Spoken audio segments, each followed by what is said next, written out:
ассалому алайкум нанагони гиромӣ, ба таҷрии шумо шарҳи муҳимтарин хабару гузоришҳои ҳафта дар барномаи иттилоотии ҳафтрӯзи кишвар манзуратон мегардад. Дар студияи Шамсин Наврӯзов ва тарҷумони имову ишора Барно Ҳусейнбоева.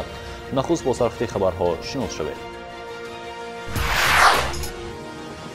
мусобиқаҳои кушоди варзишӣ барои дарёфти ҷоми раиси вилояти Суғд ҷамъбаст гардид.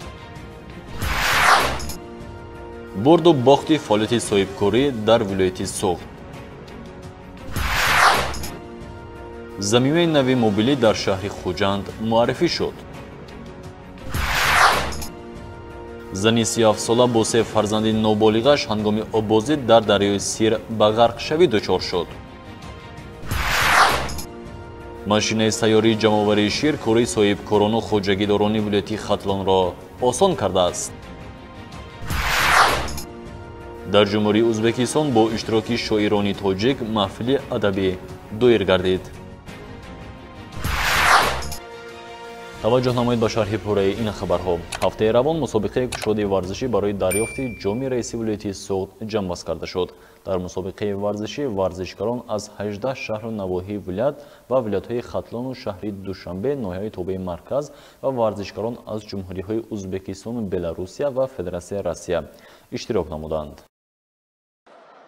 дар шаҳри Хуҷанд маросими пӯшидашавии мусобиқаҳои варзишӣ барои дарёфти ҷоми раиси вилояти Суғд доир шуд. дар маросими пӯшидашавӣ раиси вилояти Суғд Раҷаббой Аҳмадзода меҳмонон аз ҷумҳуриҳои Беларусия, Ӯзбекистон, Федератсияи Россия ва яктор варзишгарон иштирок намуданд. раиси вилояти Суғд Раҷаббой Аҳмадзода изҳор намуд, ки дар асоси дастуру супоришҳои пешвои миллат ва бо дастгирии мақомоти иҷроияи ҳокимияи давлатии вилояти Суғд ҷиҳати рушду инкишофи намудҳои гуногуни варзиш дар вилоят, тарғиби тарзи ҳаёти солим, оммавигардонии варзиш, дарёфти чеҳраҳои нави варзишӣ, мустаҳкам намудани робитаи дӯстӣ, табодули таҷриба байни варзишгарони хориҷа ва ба ин васила дурусту мақсаднок истифода бурдани иншоотҳои варзишӣ соли сеюм аст, ки дар вилояти Суғд мусобиқаи кушоди вилоятӣ барои дарёфти ҷоми раиси вилояти Суғд баргузор мешавад.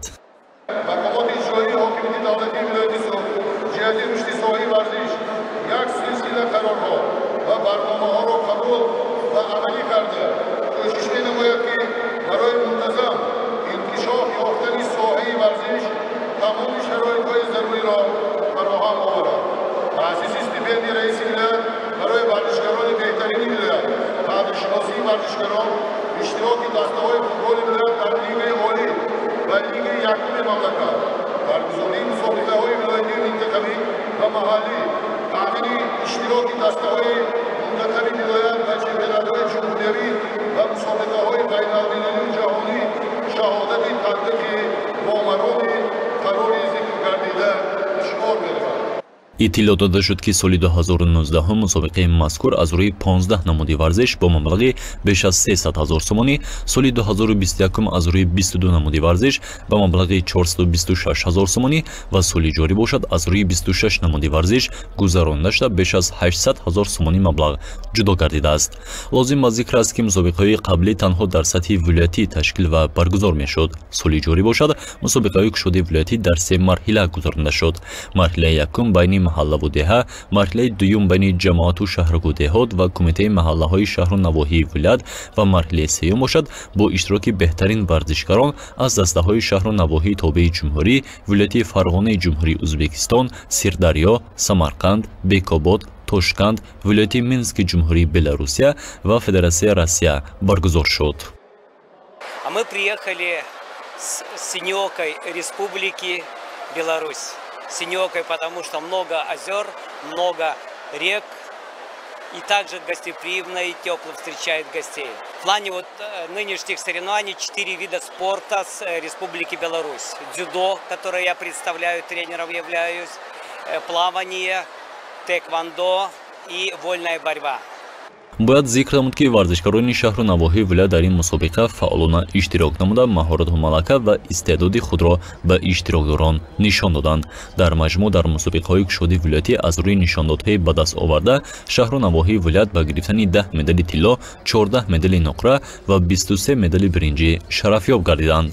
ҳамзамон пас аз натиҷагирии мусобиқаҳои варзишӣ ҷои сеюм ба ноҳияи Бобоҷон Ғафуров, ҷои дуюм ба ноҳияи Ҷаббор Расулов ва ҷои якум насиби дастаи варзишии шаҳри شهری خوجند گردید که رئیس ولایت سوخت رجبای احمدزاده در یک وضعیت تنتنوی جام مسابقه را با رئیس شهری خوجند فردوس شریفزاده سپرید.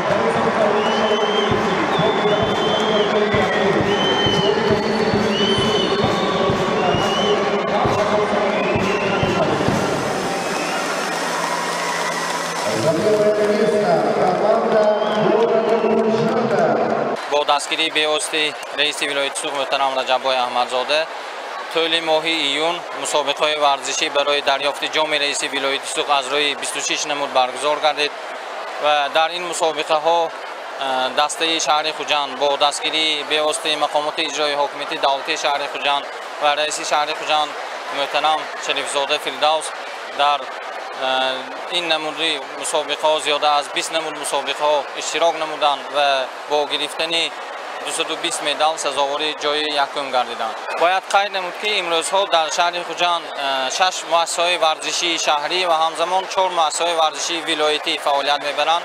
در این مؤسسه ورزشی امروز زیاده از 5000 نفر نورسان و جوانان به مشغولیت‌های ورزشی جلب گردیدند و همه روزه برای این گونه ورزشگران زیاده از 200 نفر مربیان تجربه دار از روی نمودی 30 نمودی ورزش برای این ورزشگران مشغولیت‌های ورزشی برگزار می‌نمایند. اطلاع داده شد که حالا در سطح ولایت یکچند انشاءهای خرد و بزرگ ورزشی فعالیت می‌برند که در آن مربیان با تجربه با ورزشگران سبق می‌آموزند. از روی تحلیل متخصصان سرمایه‌گذاری وطنی در ولایت سوخت بیشتر شده است. اینچنین شماره صاحبکاران نیز بیشتر می‌شود. آنها بر آن نظرند که برای فعالیت صاحبکاری در تاجیکستان شرایط مساعد فراهم است، اما کارشناسان میگن که نه همیشه صاحبکاران از مشکلاتشان سخن میکنند. مدینه کریمова صاحبکار است. پس از 15 سال فعالیت در کارگاه جوانی نزدش مقصد گذاشت. باید کارگاه دوزندگی را تشکیل نماید که در بازار جهانی با برند تاجیکستان شناخته شود. زیرا با لیاقت و قوه زنان تاجیک باوری حاصل کرده بود. سال 2012 با شهادتنامه کار را آغاز کرد. با جلب 6 نفر زنان خانه‌نشین به دوختن لباس مخصوص کاری شروع نمود. همین وقتی که ما همین کارخانه من تشکیل کردم نه مبلغی دستمونده بود و نه مثال یگان سیریو یگان здание همون نبود یگان ماشینکا همون نبود. پروست همین خودم اومدم مراجعت کردم همین دستگیری رئیسی ناحیه کجی ظریف ناظری همون سالها گفتن که همین کارگاه تشکیل میکنیتون من دستگیری میکنم. باید گرانت دادن 2 مرتبه. در آغاز کار مدینه در جماعت شهرک غفورов سیخ دوزندگی تشکیل کرد. زنانی خانه‌نشین و از عائله‌های احتیاجمند را جلب نموده به آنها این هنر را آموزانید و با کار تامین نمود. سال از سال برای وسیع کردن فعالیت مدینه کوشش میکرد. این است که کارگاهش از یک سیخ خرد دوزندگی به جمعیت دارای مسئولیتش محدود امیر مبادل شد. برای آنکه همین جمعیت برای آنکه این صاحبکار پیشروی به رود یکم درجه دانش و ملکه خود صاحبکار و باید نه از کاری خود را داند به هر یک طلباتی که همون کاربه میرد باید جوابگو باشد خودش. برای آنکه همین پیشروی صاحبکار شود البته مبلغی پولی میگوید که همین جهت به در میمانجیم نه همون مثال بانک های هستند که برای صاحبکار زنها دستگیری میکنند فایز های پسترین که میتن همین امتیازهای استفاده برده ما همون بانک ها پول مبلغ گرفته همین های آورده مانده همین که کاربری کده برفتیم. در ولایت سوخت عین زمان 113,000 نفر صاحبکاران به قید گرفته شدند. بنابر معلومات مسئولین ریاست سرمایه‌گذاری و اداره اموال دولتی شماره صاحبکاران در ولایت سوخت سال از سال زیاد شده ایستادند. باید قید نمود که در جنبش سال 2021 همگی به ولایت سوخت قریب مبلغ 400 میلیون دلار سرمایه وارد شد. خورسندیارش این میباشد که اگر سالهای قبلی سالهای 2015-2016 از جانب صاحبکاران وطنی به اقتصادیات ولایت مبلغ تقریبا 20 میلیون دلار اگر سرمایه گذاری کرده میشد این رقم باشد در جنبش سال 2021 زیاده از 60 میلیون دلار رو تشکیل داد. این بنیاد رقمی مثبت میباشد زیرا از جانب صاحبکاران ولایت نیز جهتی رشد دادن اقتصادیات جهتی جلب سرمایه به اقتصادیات ولایت کاربری کرده شده است.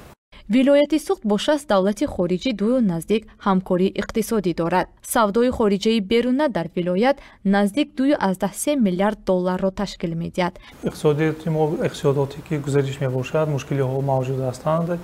امروز صاحبکاران هستند به ریاستی ما جهتی حمایه اقیان‌ها در سمت بحث اموال با شریکان خود مراجعت کرده ایستادند. این را ما در دایره قانون عمل کننده جمهوری تاجیکستان مورد بررسی قرار داده ایستاده‌ایم. دیگر سمت این میباشد که امروز قانونگذار جمهوری تاجیکستان همه شرایط‌ها را مهیا کرده است برای صاحبکاران.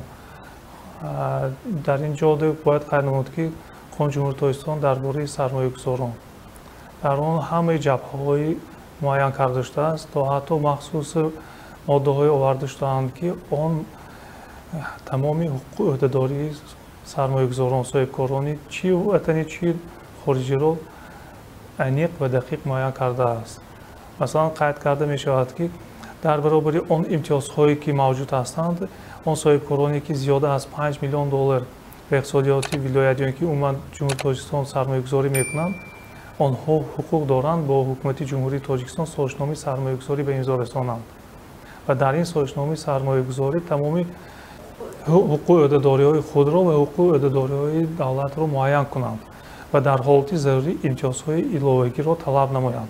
در تاجیکستان کودکس انداز در تحریر نو قبول گردید که آغازاً از سال 2022 تمام اندازبندی‌ها از روی آن براه مانده شد. صاحبکاران نیز از این امیدی کلان داشتند.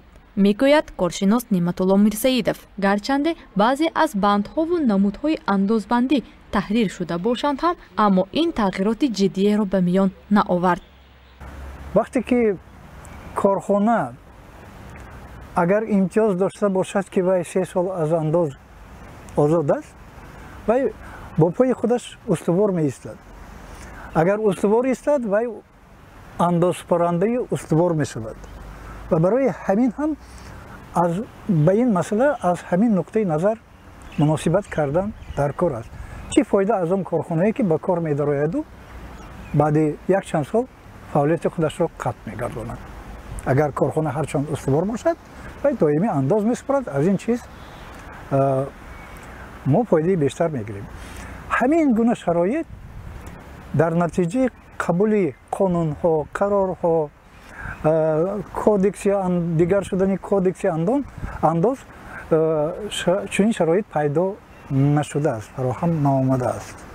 نوابسته به رشد فعالیت صاحبکاری کمبودی‌ها نیز در این سمت جای دارند که نه همیشه خود صاحبکاران از آن حرف میزنند. میگوید کارشناس امتیازها باید نه صاحبی بلکه برای تمام نمود فعالیت صاحبکاری نگرانیده شود. در این صورت صاحبکار میتواند فعالیتش را دلپرانه براه ماند.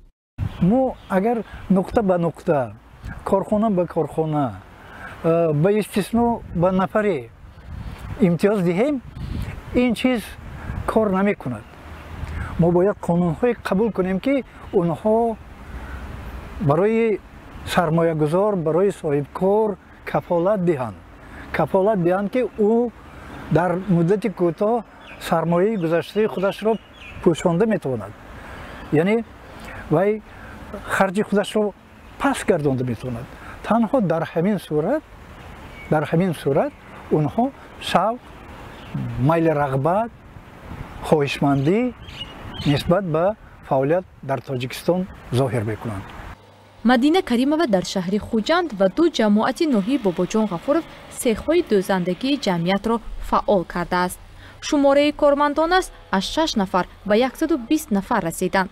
زیرا صاحبکار در نظرش مقصد گذاشته است که باید محصولاتش در بازارهای خارجی شهرت پیدا نمایند. در این راه وی قدم‌های اولینش را گذاشته است. با دولت‌های بلاروسی و عربستان سعودی، ازبکستان و چند کشور دیگر شرطنامه‌های همکاری را به امضا رسانیده است. امید دارد که برابر اعلان گردیدن مراتوریا اکنون برای دریافت مزاجان نو بیرون از کشور و رشد فعالیتش وقت بیشتر را صرف می نماید. در شهر خوجان زمینه نوی موبیلی معرفی گردید. آن به با نام داشته در شکل برنامه موبیلی خدمت میکند. برنامه مذکور برای رساندن مصلحت و مشورت طبی به والدین جهت نظارت تشکل و وضع سلامتی کودک روانه گردیده است. افزارک بеборо ثبت کنید. آن را با معلومات‌های شخصی خود از خود کنید و با نظر داشتی سن و سال کودک خود مصلحت و مشورت‌ها را دسترس نمایید.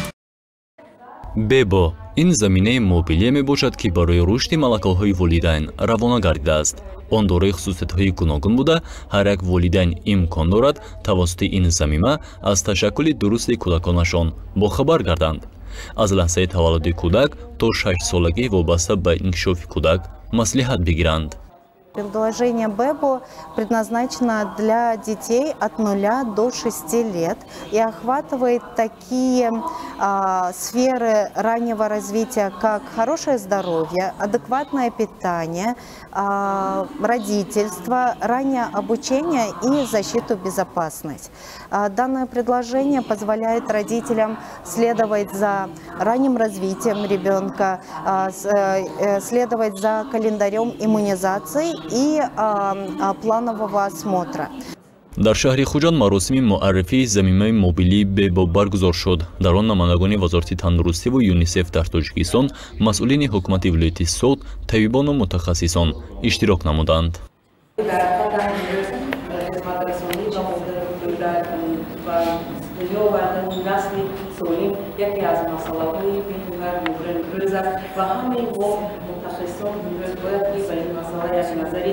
جدی داشته باشیم و برای در آینده و باید ساختن نسل سالم و خدمت رسانی و مادر کودک تمامی نیروی تمام قوت تمام دانش خود را صرف کرده باشیم. بنابر معلومات مسئولین وزارت تندرستی و حفظ اجتماعی اهالی جمهوری تاجیکستان، شماره کودکان معیوب با نقصان تولد گردیده سال از سال بیشتر می شود. در زمینه می باید برای بلند برداشتن اطلاع ناکی والدین در دخالتی بروقتی بیشتر باشد. زیرا تا آمدن طبیب والدین باید دانند که چطور یاری اولین به کودکانشان برسانند. اگر در جمهوری هر سال زیاده از 2000 نقصان تولد شود، ما و شما 3000 نقصان دریافت میکنیم در روزهای اولی حیات. برای چی بود 2000 تولد میشه؟ انا در این سمت ما باید کار بریم. اگر نقصان نارسید، آن بیماری هایی که در رفت حیات پیدا میشن، ما و شما پیشگیری کنیم، آینده تاجیکستان درخشان برای که کودک سالم ملت اقتدار حساب میشه. تولد ما در عرصه خیلی بلند قرار داریم و کوشش به خرج باید داد که هر یک زن در وقتی حامله‌داری نظارت آنتیناتالی که خیلی که ولایت قید میکنن به 99% قریب رسانده است، این در کاغذ نه در عمل باید باشه که یگان زن نفت میجی مدوری که امروز تشکیل کردن برای پیشرفت جامعه ورقه اطلاعاتی بебо که تشکیل کردن، تولید کردن، با 3 زبان در اینترنت هست. این یک دستوری میشد که متخصصان ما برای مادر و پدر یک دستوری روی میزی میشد تا آمدن طبیب. برنامه موبیلی بебо از جانب خزینه کودکان سازمان ملل متحد در همکاری با وزارت تندرستی و حفظ اجتماعی اهالی جمهوری تاجیکستان راه اندازی شده است. این برنامه با 12 زبان در 12 دولت دنیا عملی گردیده است. در تاجیکستان باشد برای استفاده برندگان با زبانهای تاجیکی و روسی پیشنهاد می شود. برنامه مذکور را هر یک والدین می توانند رایگان توسط تلفن موبیلی بارکشی کنند. давоми 6 моҳи соли равон дар кулу дарёҳои вилояти Суғд 15 нафар ҳалок гардиданд. Ин шумора дар муқоиса бо ҳамин давраи соли 2021 6 нафар зиёд мебошад. масъулин мегӯянд баробари гарм шудани ҳаво шумораи сокинон дар назди соҳилҳо бештар мешавад, аммо на ҳамаи онҳо қоидаҳои обозиро риоя мекунанд. ҳатто барои обозӣ макони хавфнокро интихоб мекунанд ки бо оқибати нохуш анҷом меёбад. идомаи мавзӯъ дар гузориши навбати барнома. зани 37 сола бо 3 кӯдаки ноболиғаш ҳангоми обозӣ дар дарёи Сир ба ғарқшавӣ дучор гардиданд. онҳо сокинони ноҳияи Ҷаббор Расулов буда ноболиғон 2 духтару 1 писар дар минтақаи хавфноки дарёи Сир бо обозӣ машғул буданд. ҳодисаи мазкур соати 14:40 дақиқаи санаи 11 июни соли 2022 аз ҷониби масъулини бахши раёсати кумитаи ҳолатҳои фавқулода ва мудофиаи гражданӣ дар шаҳри Хуҷанд ба қайд гирифта шудааст.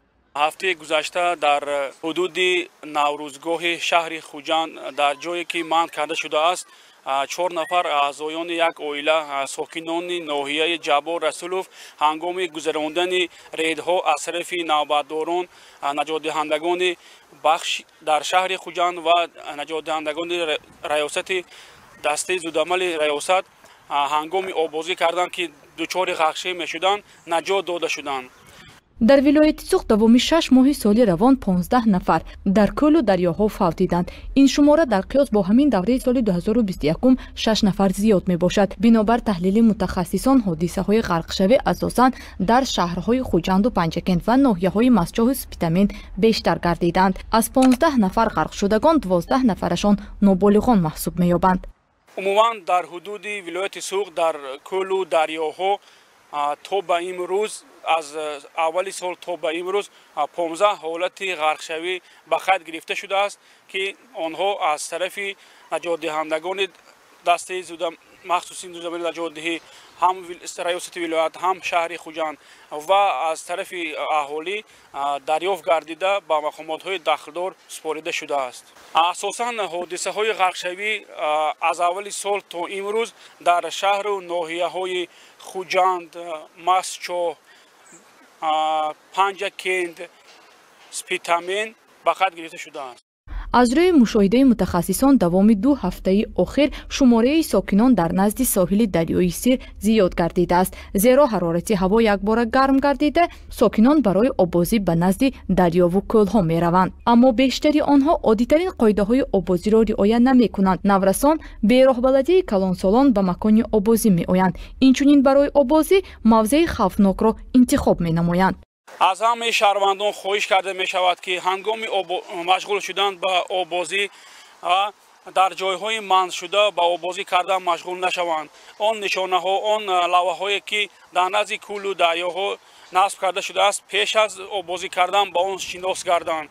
дар шаҳри Хуҷанд 10 минтақаи хавфнок барои обозӣ ба қайд гирифта шудааст. инҳо дар назди боғи фарҳанги фароғатии Наврӯзгоҳ, пули Ҷашнӣ, назди беморхонаи Дилшиносӣ, назди чойхонаи Аҳрулло, пули Исмоили Сомонӣ, назди шӯъбаи корҳои дохилии шаҳри Хуҷанд, боғҳои фарҳанги фароғатии Камоли Хуҷандӣ, Ғалаба ва микроноҳии 13 мебошад.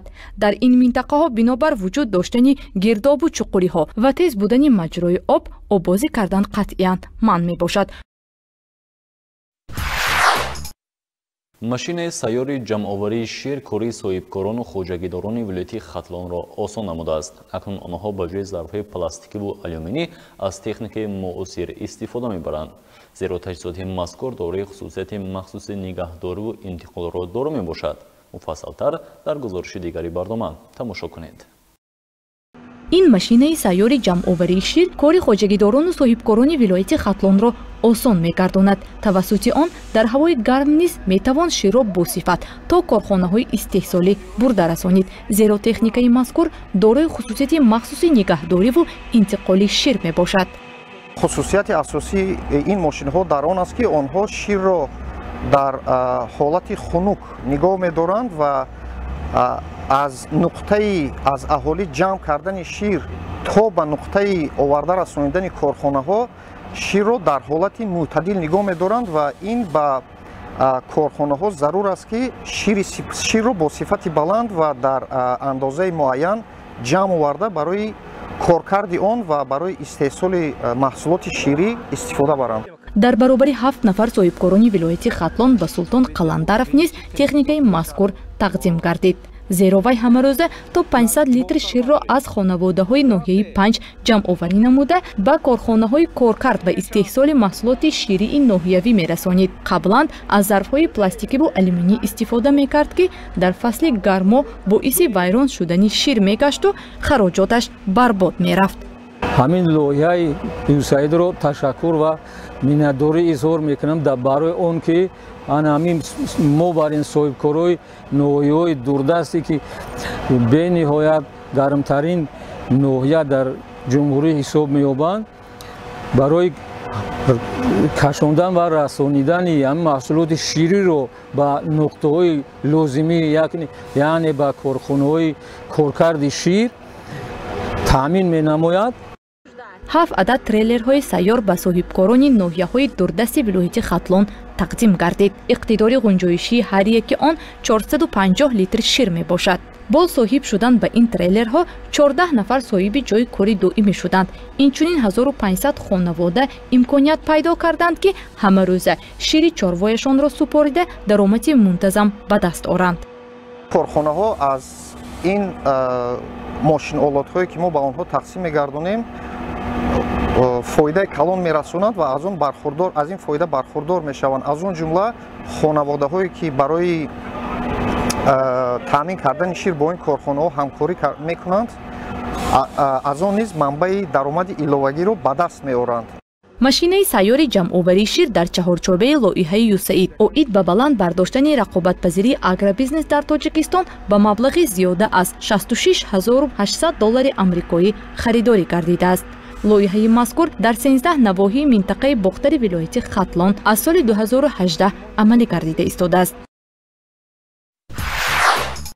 ҳафтаи равон дар вилояти Фарғонаи ҷумҳурии Ӯзбекистон маҳфили адабӣ бо иштироки шоирону олимони вилояти суғди ҷумҳурии Тоҷикистон баргузор гардид. дар маҳфили мазкур ки ба 60-умин солгарди яке аз шоирони тоҷикзабони ҷумҳурии Ӯзбекистон бахшида шуд, шоири халқи Тоҷикистон суханронӣ намуда аз дӯстии ду миллат ёдовар шуданд. гузориши ҳамкасбонамон аз рафти чорабинӣ омода шудааст. ба муносибати 60-солагии суханвари номдор рӯзноманигори машҳур устоди донишгоҳи давлатии Фарғона раиси шуъбаи вилоятии маркази миллифарҳангии тоҷикон Масуди Мирзо дар толори маҷлисҳои факултаи филологияи донишгоҳи давлатии Фарғона чорабинии адаби мусиқии дӯстӣ баргузор гардид. дар маҳфил намояндагони мақомоти давлатӣ як гурӯҳ аҳли адабу фарҳанг аз кишвари Тоҷикистон таҳти раҳбарии шоири халқии Тоҷикистон Фарзонаи Хуҷандӣ, меҳмонон аз ҷумҳурии Қирғизистон, раҳбарони марказҳои миллимадании вилоятҳои Ӯзбекистон, аз шаҳрҳои Самарқанду Бухоро, Тошканду Қашқадарё ва Сурхандарё ва ноҳияи дурдасти суғ ҳаводорони ашъори нови усто ширкат варзиданд. роҳбари вилояти Фарғона Хайрулло Бозоров дар чорабинӣ иштирок намуда ҳини суханронӣ аз суханони президент иқтибос оварда гуфт ки халқҳои ӯзбеку тоҷик ду шохаи як дарахт, ду шохобаи як дарёстанд. мо як дин, як макон, як об дорем. дар роҳи ба даст овардани мақсади умумӣ муттаҳид шавем, дар шодию ғаму андӯҳи ҳамдигар ҳам муттаҳид мегардем. баъди он раҳбари вилоят ба шоир Масъуди Мирзо тӯҳфаҳои гаронбаҳои ҳокимияти вилояти Фарғонаро тақдим намуд. раҳбари маркази миллимадании тоҷикони Ӯзбекистон Гуландом Субҳонова низ дар чорабинӣ иштирок карда ба сухан баромад ва арзи миннатдорӣ ба раҳбари давлат хусусан ба сарони ду кишвари ҳамҷавор намуд ки имрӯз байни Тоҷикистон ва Ӯзбекистон ҳамкорӣ то рафт мустаҳкам мегардад. аз иштироки шоири халқии Тоҷикистон Фарзонаи Хуҷандӣ ва яке аз намояндагони адабиёти тоҷик аз ҷумҳурии Қирғизистон шоистаи равшан воқеан тадбир рангу ҷилои тоза гирифт. пешвоёни мо ва раҳбарони кишварҳои мо вақте ки дарҳои солиён барбастаро боз намуданд, чӣ қадр оғӯшҳо пуропури оғӯшҳо шуданд, чӣ қадр ашкҳои нишоту масаррату шодбахтиҳо аз чашми мардум рехт. зеро ки این روزی وصال و مراد را سالیانی زیاد ما با هم انتظار بودیم.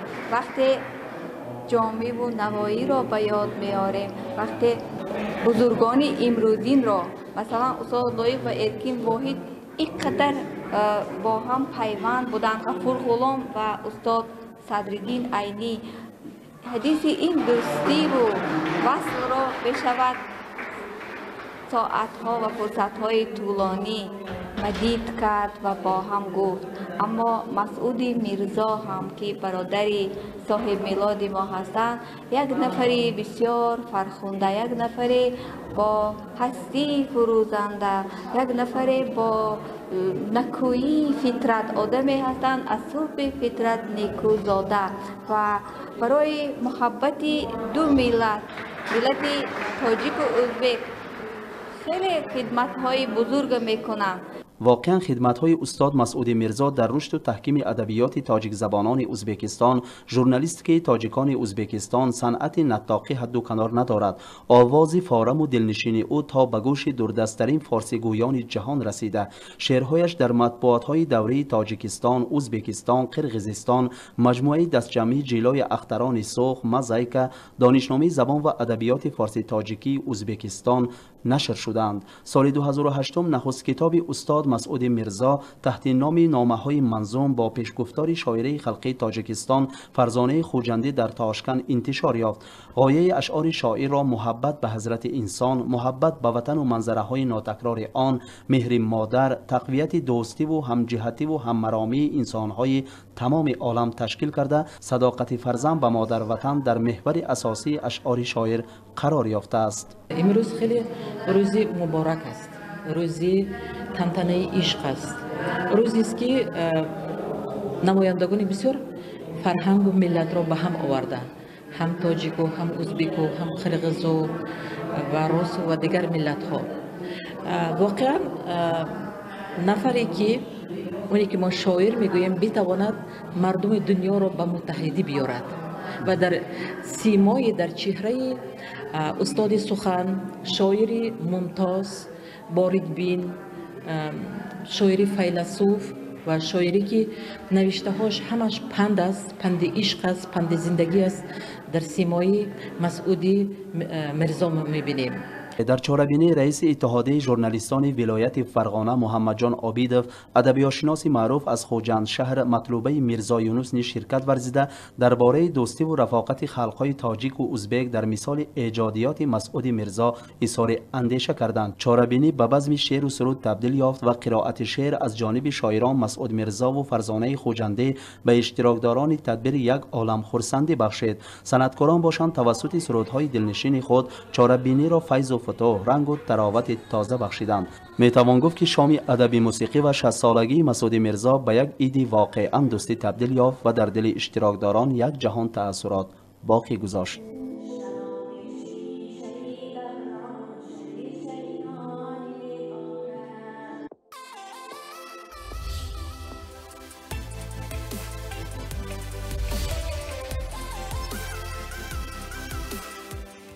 бинобар маълумоти агентии об ва ҳавосанҷӣ пакосани 26 июн дар шаҳри хужан ҳавои тағрибан пешгӯӣ карда мешавад. ҳарорати ҳаво рӯзона аз 38 то 41 дараҷа ва шабона аз 1 то 34 дараҷа гарм мешавад. шои атмосфери 739 мм сунчаи симонбиро ташкил дода, намноки ҳаво то ба 42% мешавад. шамол бошад аз самти шимолу шарқ 1-5 метр дар ҳар сон мевазад. бинандагони гиромӣ мудан шаҳри хабар гузошта ки давоми ҳафта ба вуқӯъ пайвастанд ва кормандони шӯбеи эҳтиётӣ омода ва манзури шумо намуданд. то ба навбати тансият ва хонобод бошед.